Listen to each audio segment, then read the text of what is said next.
Entre o choro e o louvor, o cordeiro digno de abrir o livro. Esse é o título do nosso sermão da noite.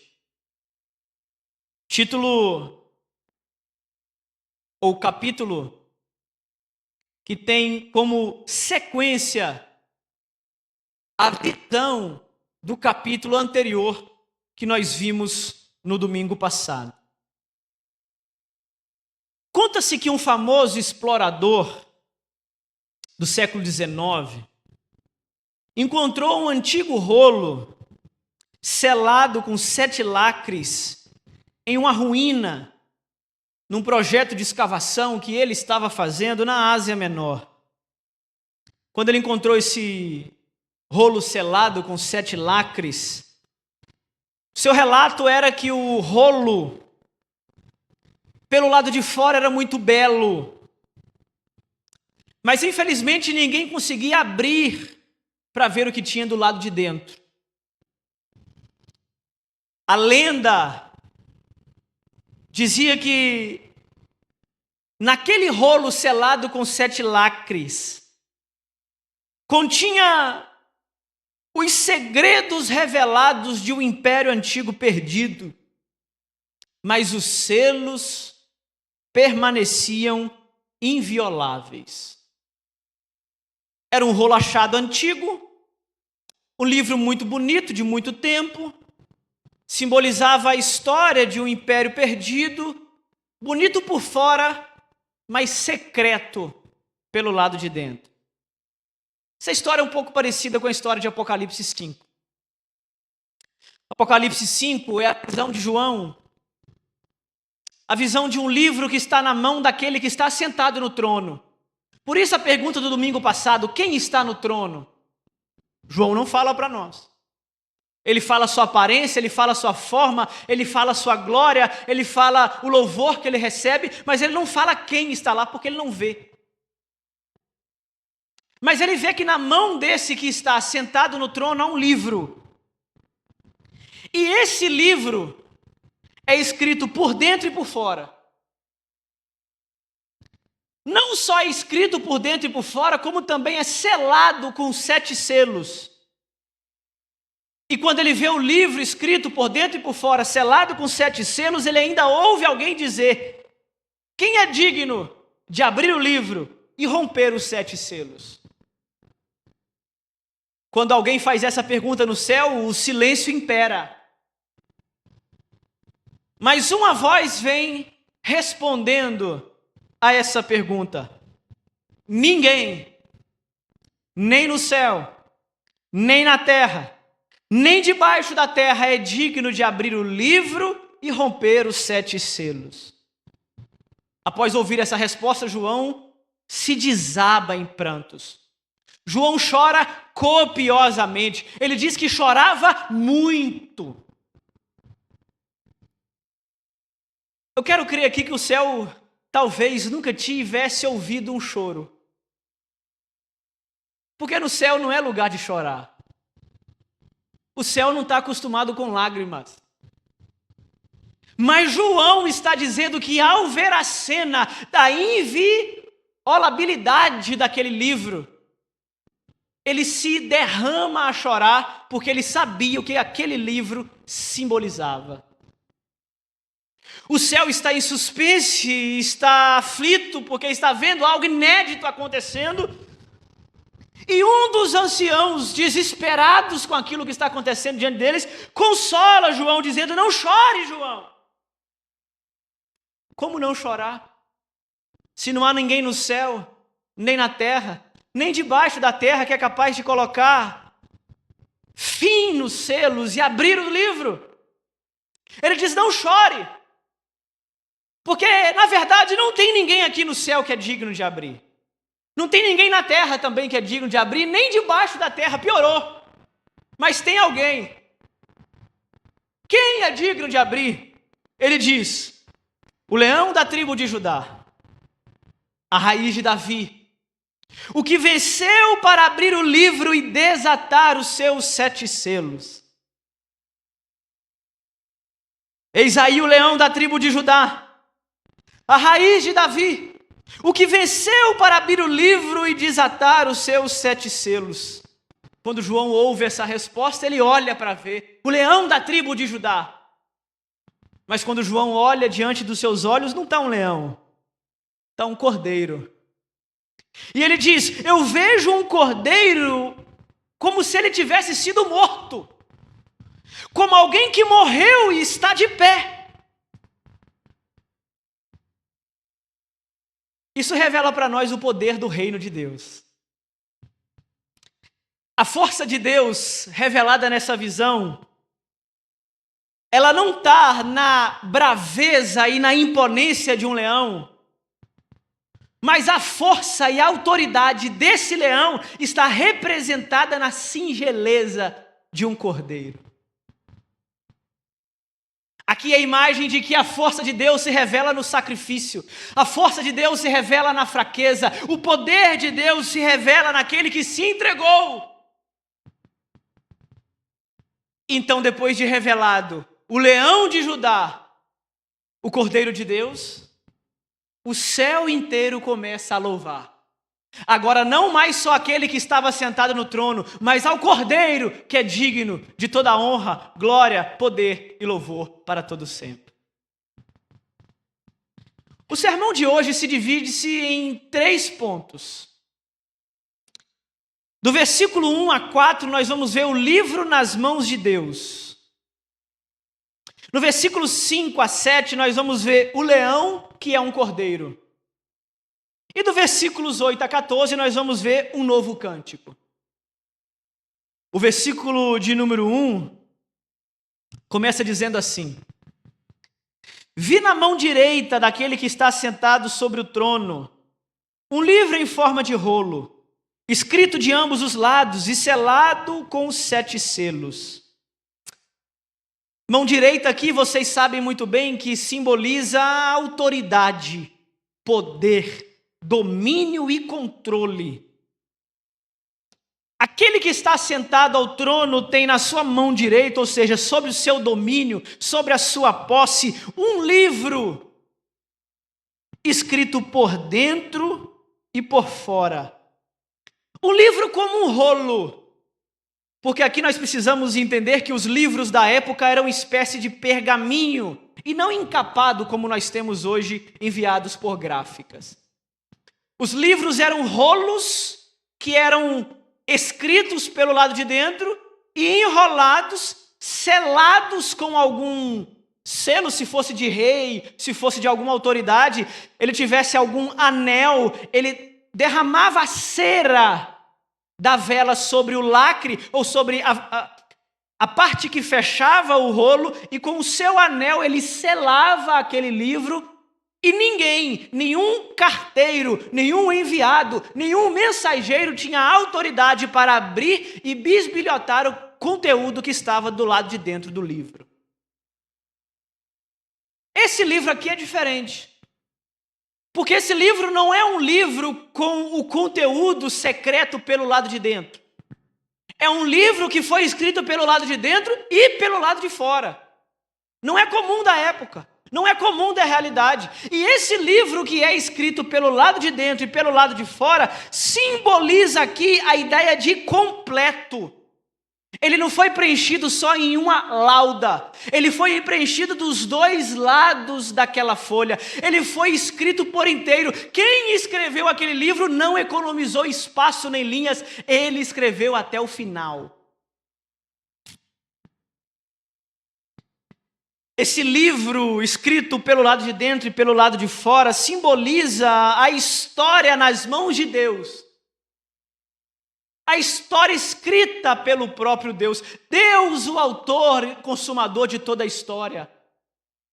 Esse livro foi produzido por Ele mesmo. E se o livro está nas mãos deles, Ele é o autor de tudo aquilo que vai acontecer. Não só do que aconteceu e o que está acontecendo, mas o que ainda vai acontecer no futuro já está selado no livro que está nas mãos de Deus.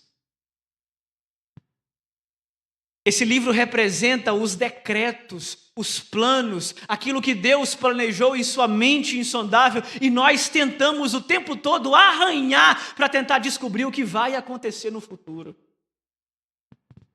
Esse livro não é só escrito por dentro e por fora, mas também é selado com 7 selos. E você sabe que 7 no Apocalipse é número de plenitude, completo, perfeição.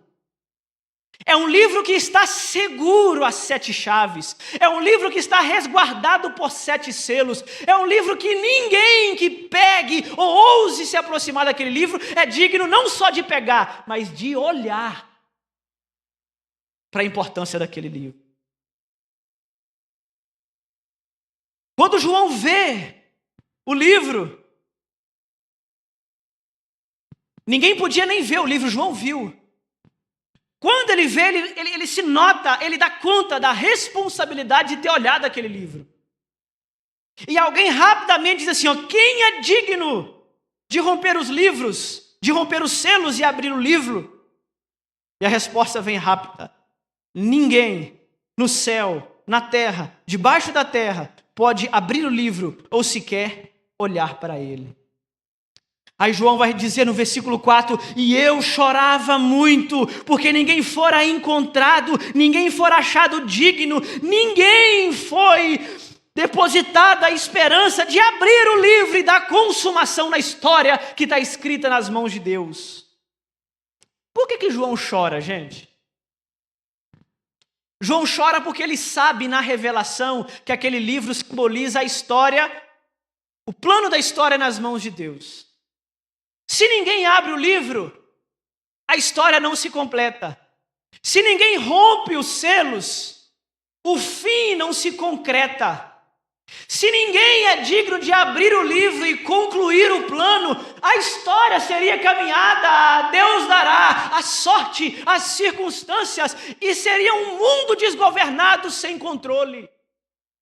João chora porque ele está vendo que o livro não vai ser aberto. João chora porque ele sabe que se o livro não for aberto, o fim não se consuma. João chora porque ele tem a expectativa de que se ninguém abrir o livro, o Apocalipse não pode acontecer. Engraçado que nós somos totalmente o contrário, né? Nós choramos com medo de que o Apocalipse aconteça. Nós temos medo do que o Apocalipse nos revela. Nós temos medo e trememos de pavor no terror que está para vir no futuro e aquilo que ele nos reserva. Mas João não chora pelas coisas que ele vê que vai acontecer. João chora pela possibilidade daquilo que ele viu não acontecer. Isso mostra para nós que o Apocalipse não deveria ser um livro para nós temermos. Não deveria ser um livro para nos despertar terror. Não deveria ser um livro para as pessoas terem medo e nunca lerem o Apocalipse. Pelo contrário, o Apocalipse deveria ser o livro da nossa esperança.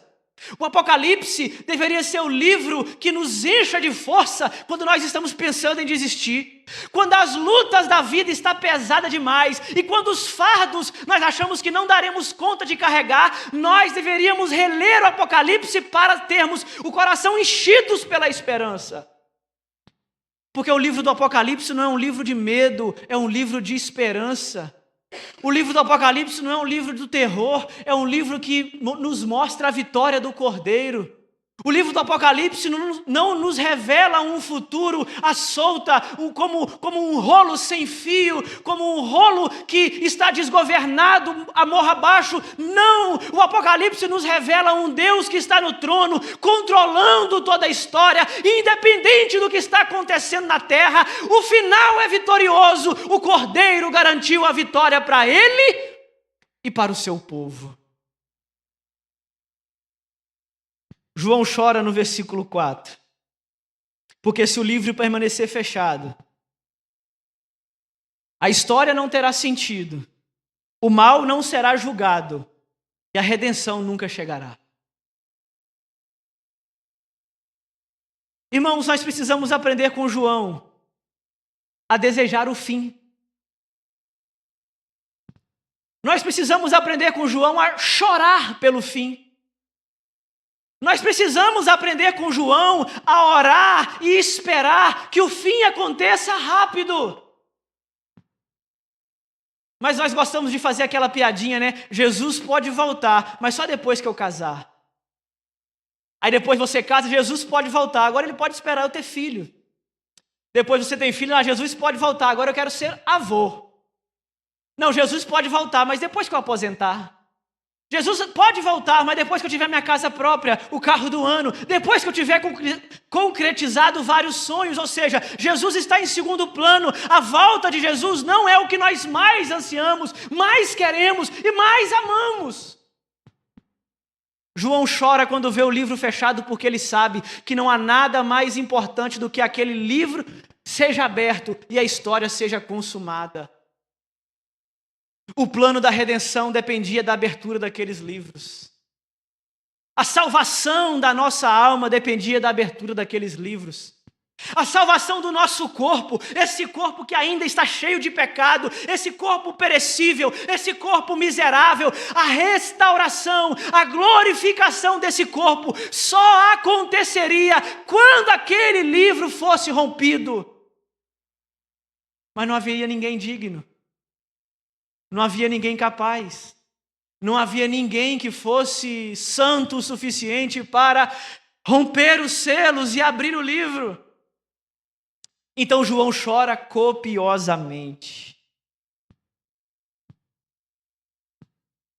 O céu não conhecia o choro até esse exato momento. Mas a partir daqui, nós vamos começar a ver que o céu passou a ser lugar dos que choram. Ô irmãos, quando foi que nós paramos de chorar? O que foi que endureceu o nosso coração? Qual trauma, qual pecado, qual palavra que secou as nossas lágrimas?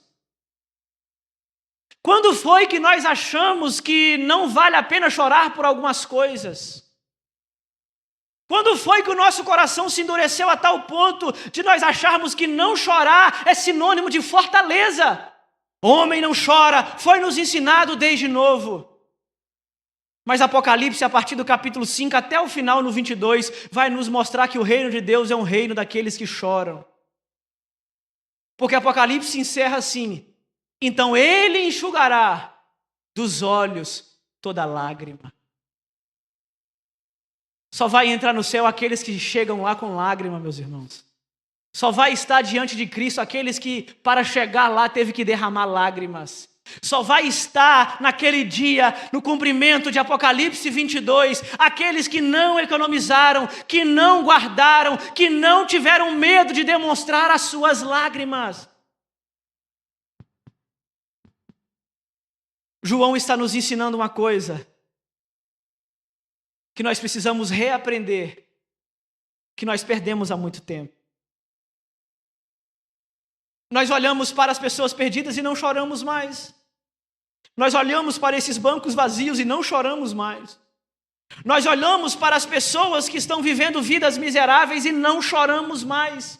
E o tempo todo João está querendo nos dizer que o reino de Deus, ele é alcançado com lágrimas. O reino de Deus avança através das lágrimas. O reino de Deus vem até nós através de lágrimas. E nós também devemos seguir pelo mesmo caminho, o caminho das lágrimas. Apocalipse capítulo 5 nos lembra, principalmente no versículo 1 ao 4, que a história não está sem dono, a história não está sob o seu bel prazer, o universo não está crescendo de maneira descontrolada, o livro da história está nas mãos de Deus e Deus continua sentado em seu trono. A esperança do Apocalipse é que o livro que garante o futuro não está perdido, mas está na mão certa. Versículos 5 a 7. O texto diz assim: um dos anciãos me disse, não chore. Aí está o leão da tribo de Judá, a raiz de Davi. Ele venceu para abrir o livro e desatar os seus 7 selos. 2 títulos messiânicos o ancião usa aqui para definir Jesus: leão da tribo de Judá e raiz de Davi. Judá é o filho de Jacó, que foi chamado de leão pelo próprio pai, que simboliza força, que simboliza realeza. O leão é o rei da selva. Jacó profetizou que através de Judá viria o rei eterno, o Messias. O leão de Judá é Cristo. De Judá vem Davi, que é a mais aprimorada figura de Cristo como rei, da sua linhagem. Ele é da raiz de Davi, ele vem da semente, ele vem da linhagem, ele dá sequência ao plano e à promessa feita a Davi do seu trono eterno.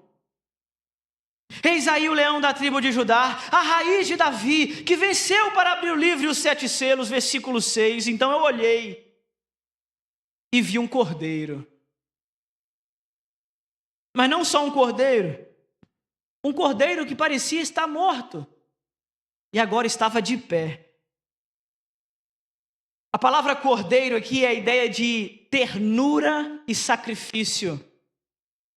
O cordeiro que parece que foi morto, mas está de pé. O cordeiro que foi sacrificado, mas está vivo. O cordeiro que morreu e foi ressuscitado. Esse é o cordeiro que está no centro do trono. Uma segunda figura aparece diante do trono. Primeiro, aquele que estava sentado no trono e ele não sabia quem é. Agora ele sabe quem é, o cordeiro, mas não é o mesmo que está sentado no trono. É o que está sentado no trono e o cordeiro no centro do trono. Versículo 7 ele diz, ainda no versículo 6, perdão, ele tinha 7 chifres e 7 olhos. Chifre no Apocalipse simboliza sempre poder. Olhos simboliza conhecimento.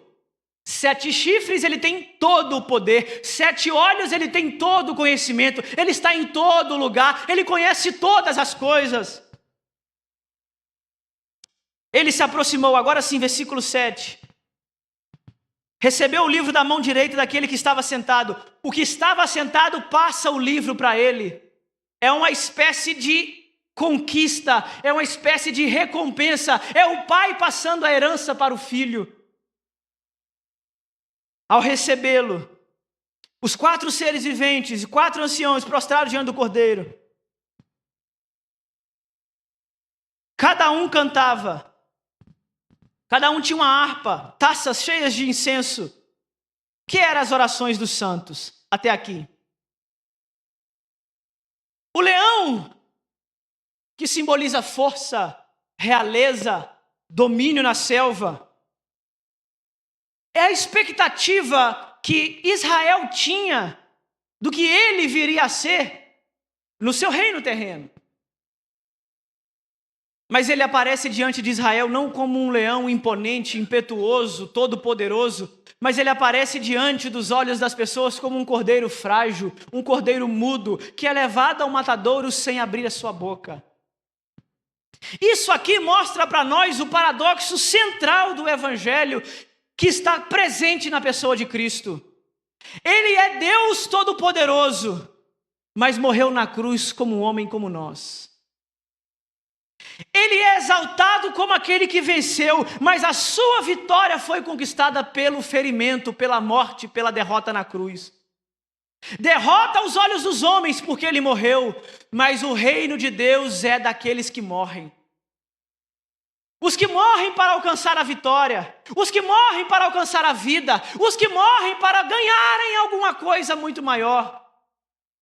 O paradoxo do Evangelho está contido na pessoa sublime de Jesus. Jesus está mostrando para nós que ele está de pé, mas estava morto. Que para estar de pé, primeiro ele teve que morrer. Para ser exaltado, teve que se humilhar. E sendo Deus, não teve por usurpação ser igual a Deus.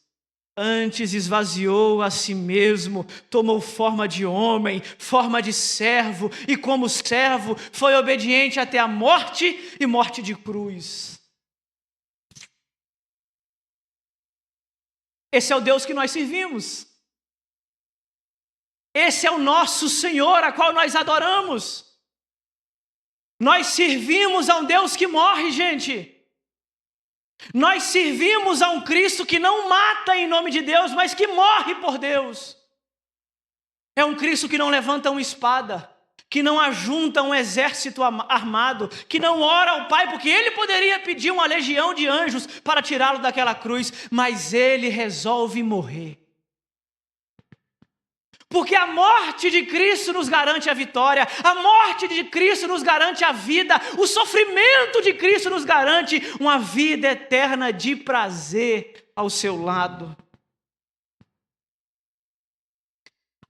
A história não está só nas mãos daquele que está sentado ao trono, mas daquele que está sentado ao trono compartilhou, resolveu dar, designou o livro da história às mãos do Cordeiro. Aqui nos mostra o Cordeiro no trono. Essa é a imagem que João está pintando para nós. O Cordeiro que foi morto, mas agora está vivo. Que tem as marcas das cicatrizes, as marcas das feridas que as pessoas o feriram, mas está no céu, glorificado, diante do trono, recebendo adoração. Exercendo o seu reinado, que não é exercido através de poder, mas é exercido através do amor. Ele poderia muito bem fazer com que todos se curvassem diante dele, todos no céu, na terra e debaixo da terra, mas ele decidiu não seguir o caminho da tirania, não seguir o caminho do seu todo poder. Ele resolveu seguir o caminho do amor, o caminho do sacrifício, dando a possibilidade das pessoas se prostrarem e adorarem diante dele, se quiserem.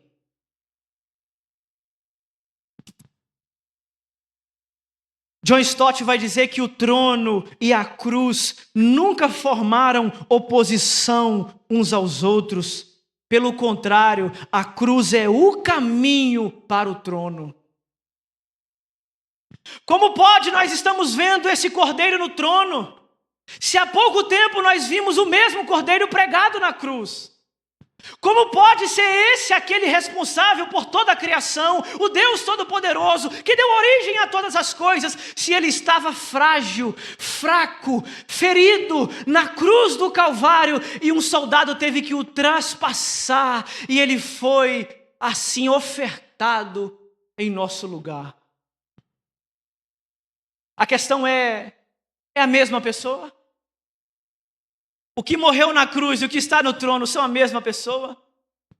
Aquele ensanguentado, ferido, machucado, Cristo que estava na cruz, é o mesmo que está no trono, com imagem de jaspe e sardônio. Sua glória, o seu esplendor enche toda a casa. Os anjos não aguentam e se prostram. Os anciãos não aguentam e se prostram. Os seres viventes não aguentam e se prostram. É o mesmo Cristo, aquele que estava na cruz. Quando ele entrega o seu espírito, o dia se torna como noite. A clareza é tomada pelas trevas. O Pai não consegue suportar a imagem que está pintada diante dele. O véu se rasga de alto a baixo. O Deus Criador dos céus e da terra, o Cordeiro Santo de abrir o livro, aquele que detém todo o poder no céu, na terra e debaixo da terra, foi ferido pelos homens na casa de seus amigos e está de braços abertos entregando a sua vida numa sexta-feira, no alto do Gólgota.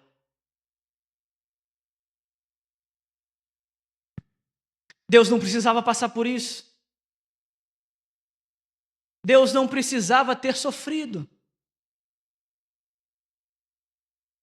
Mas Ele está criando para nós um protocolo. Ele está criando para nós um caminho. Por isso essa série se chama O Caminho do Cordeiro.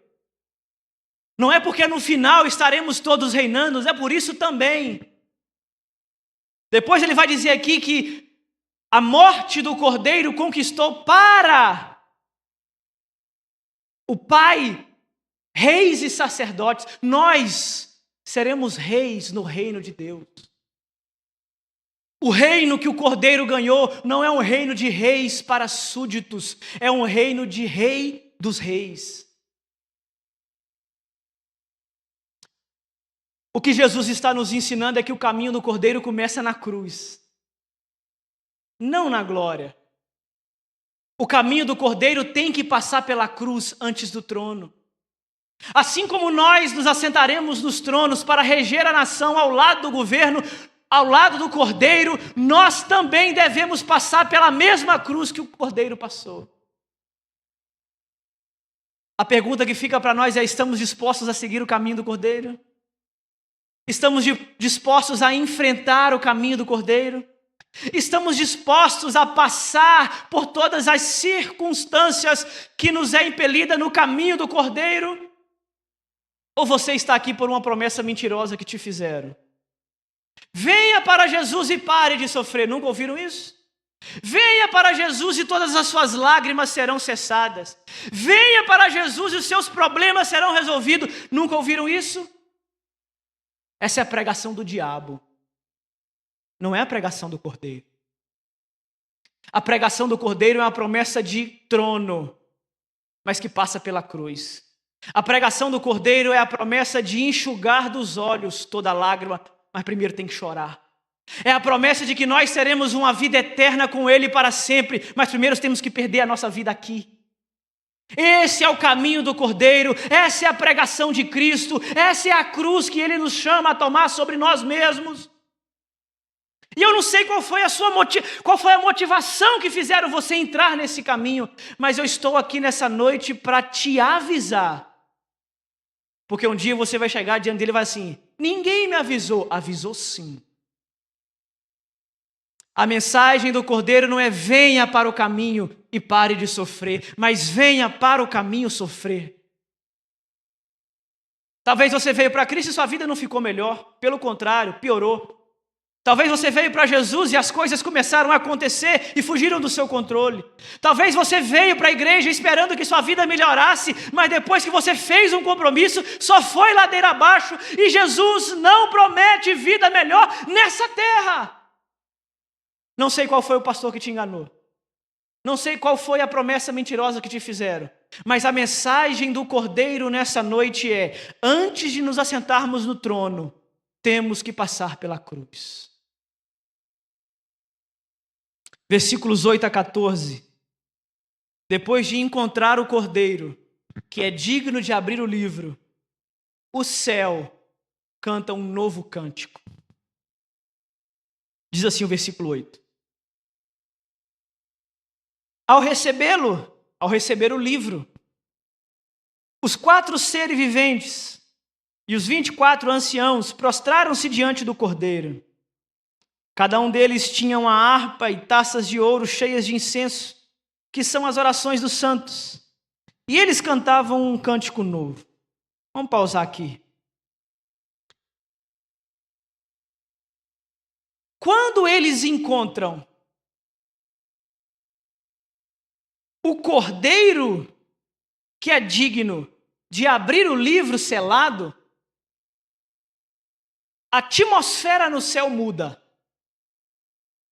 Porque quando João vê o livro fechado e a afirmação do anjo de que ninguém era digno de abri-lo, qual foi a reação de João? Chorar.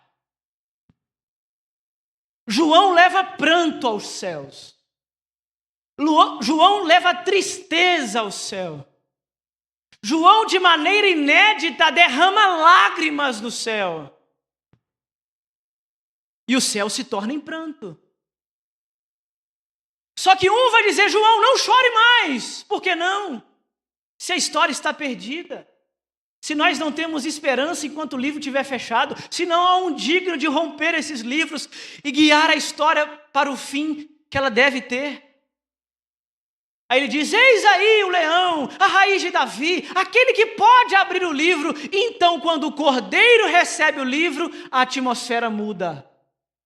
Agora o céu não está mais em pranto e choro, mas o céu desencadeia a maior adoração descrita na Bíblia. Olha o que diz o versículo 9. E eles cantavam um cântico novo. Tu és digno de receber o livro e de abrir os seus selos, pois foste morto e com teu sangue compraste para Deus gente de toda tribo, língua, povo e nação. Tu os constituíste reino e sacerdotes para o nosso Deus, e eles reinarão sobre a terra. Isso aqui não é só uma canção, isso aqui é profecia. Isso aqui não é só profecia, isso aqui também é louvor. Porque o que os anciãos, os anjos, os seres viventes estão dizendo é que agora não há mais motivo para chorar, João. Agora não há mais razão para nós desesperarmos. Agora não há mais razão para você pensar que a sua vida não tem controle, que a sua família está indo por água abaixo, que você vai perder o casamento, o emprego, os filhos para as drogas. O anjo está dizendo: João, não chore mais, porque alguém que é digno tomou o controle da história nas suas mãos. A sua vida não está desgovernada. Você não é um fantoche do diabo. Ele não pega e faz o que quer com você. A sua vida está nas mãos de Deus. Até quando Satanás ciranda com você, brinca com você, zomba da sua cara, ele só faz isso porque Deus permite ele fazer. Versículo 8 a 10, os anciãos e os seres viventes cantam ao Senhor.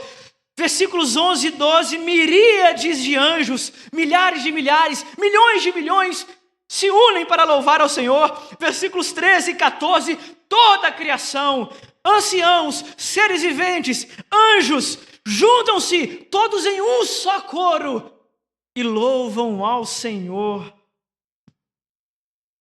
O que o texto está querendo mostrar para nós, meus irmãos?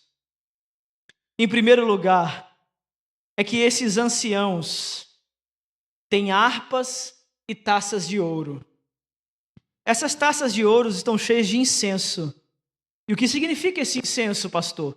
O texto diz: as orações dos santos. Orações em taças? O que isso significa?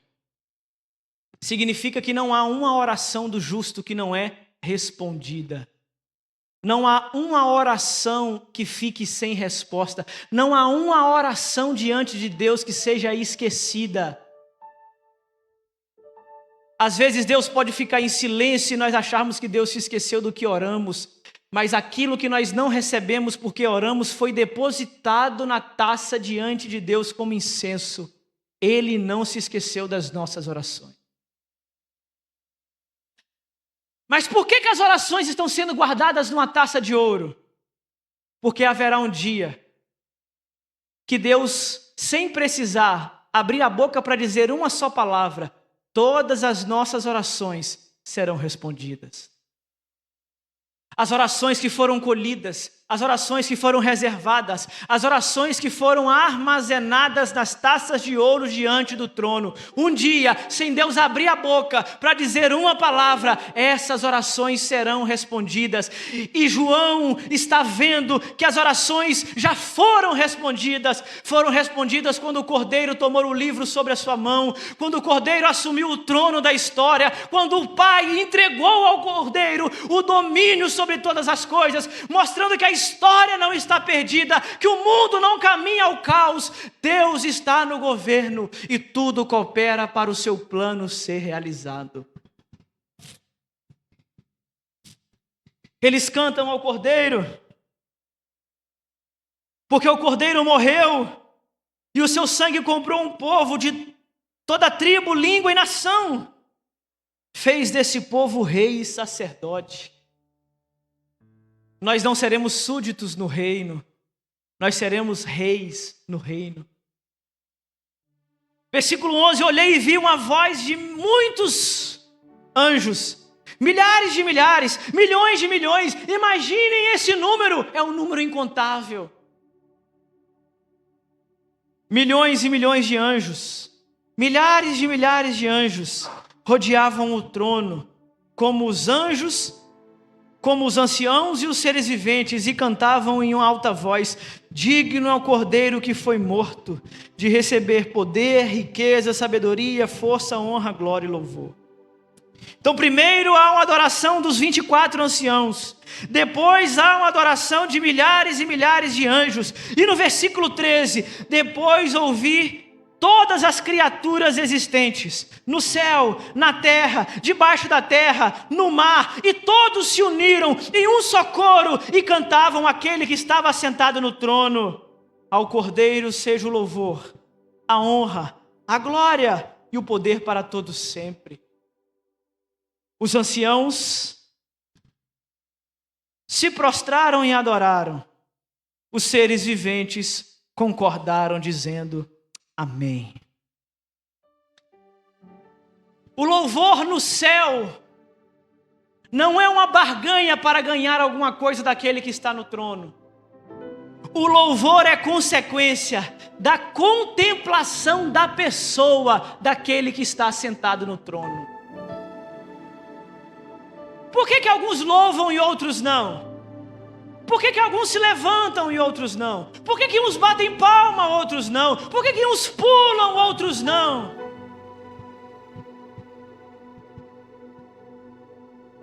O louvor, ele é consequência, ele é resultado, ele é produto daquilo que está diante dos nossos olhos. E se você veio aqui nessa noite e não conseguiu enxergar aquele que está sentado no trono, é natural que você permaneça mudo como está. Você vem e não consegue abrir a boca, você vem e não consegue render adoração, você vem e não consegue se prostrar. É normal daqueles que não conseguem ver o trono. Mas agora não queira intimidar aqueles que pulam. Não queira intimidar aqueles que batem palma.